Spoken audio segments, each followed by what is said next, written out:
आइए अभी की क्या स्थिति है वो जान लेते हैं। श्रीनगर से आसिफ कुरैशी हमारे साथ जुड़ गए हैं। पूंछ में जारी ऑपरेशन पर अजय बाचलू हमें अपडेट देंगे। पटना से प्रकाश कुमार हमारे साथ आगे जुड़ेंगे, साथ ही सहारनपुर से रविकांत हमारे साथ जुड़ गए हैं। आपको बता दें कि 16 अक्टूबर को आतंकियों ने सहारनपुर के रहने वाले सगीर खान की हत्या कर दी थी। उनके बारे में भी अपडेट्स आपको देंगे। फिलहाल रुक कर लेते हैं श्रीनगर का। आसिफ हमारे साथ लगातार जुड़े हुए हैं। आसिफ, अभी क्या स्थिति है, क्योंकि सीआरपीएफ के डीजीपी जम्मू कश्मीर के लिए रवाना हुए, अब वहां पर क्या स्टेप्स उठाने ये देखना होगा। बिल्कुल, देखिए जिस तरीके के हालात पिछले 15 दिनों में कश्मीर घाटी में बने हैं, अचानक से ही जो हिंसा की घटनाएं हैं वो काफ़ी ज़्यादा बड़ी है और ये हिंसा जो है सुरक्षा बलों की तरफ ना डायरेक्ट होके आम नागरिकों की तरफ डायरेक्ट हो रही है और इसका सीधे का सीधा निशाना जो है वो अल्पसंख्यक समुदाय और प्रवासी लोग हैं जिनको निशाना बनाया गया है। और पिछले 48 घंटों में जिस तरीके से 4 प्रवासी मजदूरों की हत्याएं हुई हैं, उसके बाद प्रवासी मजदूरों में काफ़ी डर फैल गया है और बड़ी संख्या में प्रवासी मजदूर यहां से पलायन की तैयारी में हैं। हम इस समय श्रीनगर के नौगाम रेलवे स्टेशन में हैं, जहां पे तकरीबन 50 से ज़्यादा लोग इस समय मौजूद हैं, क्योंकि ये वही प्रवासी मजदूर हैं जो यहाँ से पलायन के लिए ट्रेन का इंतज़ार कर रहे हैं। क्योंकि मौसम ख़राब हुआ है, उसके कारण जम्मू श्रीनगर राष्ट्रीय राजमार्ग बंद हो गया है, इसीलिए अब मजदूर कम से कम बानेहाल तक इस ट्रेन के जरिए जाना चाहते हैं, कश्मीर घाटी से बाहर निकलना चाहते हैं। और यही दर्शाता है कि डर कितना फैल गया है।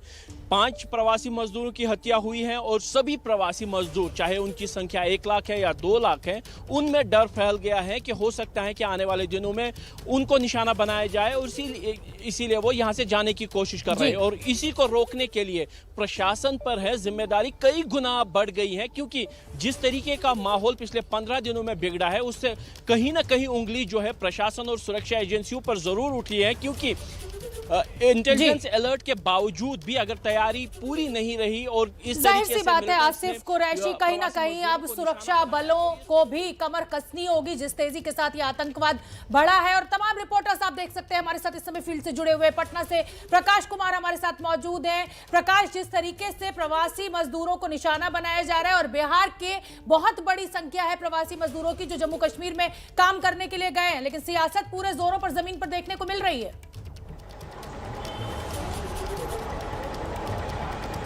शोभना, सुशील मोदी जो बिहार के पूर्व डिप्टी सीएम रहे हैं और राज्यसभा सांसद है बीजेपी से, उन्होंने कहा है कि 3 से 4 लाख की संख्या में कश्मीर में, पूरे कश्मीर में, घाटी में, जम्मू में बिहार के लोग हैं और वहां मजदूरी करते हैं, किसी न किसी कारोबार से जुड़े हुए हैं। जो जिनकी हत्याएं हो रही है उनका घर के बारे में आप जानेंगे तो आंख में आंसू आ जाएंगे। उनके घर नहीं है, टूटे फूटे घर है, मिट्टी के मकान है। वो किसी तरह से 1 भाई 2 भाई वहां जा करके कमाता था और फिर वो घर पैसा भेजता है, तब जाकर उसके घर में चूल्हा जलता है। तो जाहिर है कि ऐसे लोगों की हत्या के बाद से राजनीति में भूचाल आया हुआ है। हर कोई, चाहे वो विपक्ष हो चाहे सत्ता पक्ष हो, हर कोई एक ही सवाल पूछ रहा है कि आखिर बिहार के मजदूरों की हत्या क्यों की जा रही है, आखिर इसके पीछे वजह क्या हो सकती है। और जीतन राम मांझी ने साफ कहा है कि बिहारियों को अगर मौका दे दिया जाए तो बिहार के लोग वहां जाकर के आतंकवादियों से लोहा लेने को तैयार हैं। दूसरी तरफ राज्य सरकार भी ऐलान कर रही है कि 2-2 लाख रुपए उन्हें दिए जा रहे हैं। वहीं विपक्ष के नेता कह रहे हैं कि बिहार में रोजगार नहीं है, जिस वजह से लोगों का पलायन नहीं रुक रहा है और उन्हें अब सिर्फ रोजी रोटी के लिए ही गोली खाने के लिए मजबूर होना पड़ रहा है। तो बिहार में उपचुनाव भी है और उपचुनाव के मद्देनजर ये सियासत जो है अभी और गरमाएगा। बिल्कुल बिल्कुल प्रकाश, अगर इतनी गरीब नहीं होते तो अपना घर बार, अपना गांव परिवार छोड़कर क्यों जाते जम्मू कश्मीर में दिहाड़ी मजदूरी करने। और ये जो सियासत हो रही है इसमें मैं आपको फिर बता दूं कि इन्हें इन मजदूरों की कोई चिंता नहीं है, सिर्फ वोट पर निशाना है और इसीलिए इस तरीके की सियासत की जा रही है। छोटे से ब्रेक के लिए यहां पर रुकेंगे। तमाम रिपोर्टर्स इस समय फील्ड में मौजूद हैं। सहारनपुर का भी रुख करेंगे, रविकांत का, जम्मू का भी रुख करेंगे, अजय बाचलू का, जानेंगे इस समय की स्थिति क्या है। ऑपरेशन भी चल रहा है और पूंछ में 8 दिन से ये ऑपरेशन चल रहा है, अभी भी ऑपरेशन जारी है। इस पर आइए अपडेट्स लेते हैं, हमारे संवाददाता हमारे साथ जुड़े हुए हैं।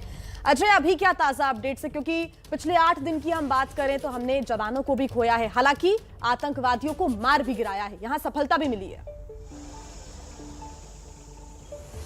जी देखिए, 8 दिन से लगातार ये ऑपरेशन चल रहा है और रविवार रात को पुंछ में भारी बारिश हुई थी, जिसके बाद ये जो मेरे पीछे का इलाका है यहाँ से कुछ ही दूरी पर ये ऑपरेशन चल रहा है, वहाँ पर भी ऑपरेशन थोड़ा धीमा पड़ गया था, रुका नहीं था, थोड़ा धीमा पड़ गया था क्योंकि पूरे इलाके में काफ़ी गहरी धुंध छाई थी और उसके साथ ठंड और बारिश ने यहाँ पर सुरक्षा बलों की दिक्कतें बढ़ा दी थी। लेकिन अब जैसे बारिश रुकी और धूप खिली, आप देख सकते हैं ये राजौरी को पुंछ से जोड़ने वाली सड़क है, किस तरह के व्यापक सुरक्षा इंतजाम है। यहां पर लगातार न केवल सेना बल्कि जम्मू कश्मीर पुलिस के अफसरों का भी आना लगातार जारी है, क्योंकि इसी जगह से कुछ दूरी पर वो ऑपरेशन चलाया जा रहा है। वही भिंबर गली के जंगल है जहां पर ये ऑपरेशन चलाया जा रहा है। इस हाईवे को एहतियातन पूरी तरह से बंद कर दिया गया है और यहां से किसी तरह के वाहन को जाने की इजाजत नहीं है।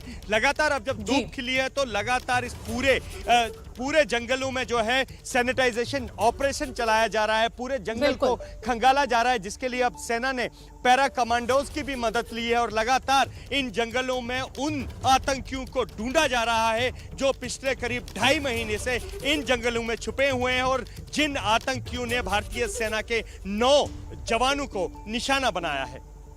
बिल्कुल आसिफ कुरैशी, आप नजर बना के रखिए, ये ऑपरेशन लगातार जारी है। और हम बता दें कि वक्त एक अजय और क्योंकि वक्त यहाँ पर एक छोटे से ब्रेक का हो गया है, लेकिन ब्रेक से लौटकर सहारनपुर में हमारे सहयोगी रविकांत मौजूद हैं। हम आपको बता दें कि 16 अक्टूबर को आतंकवादियों ने सहारनपुर के रहने वाले सगीर अहमद की हत्या कर दी थी। उस पर अपडेट हम रविकांत से लेंगे। फिलहाल छोटा सा ब्रेक।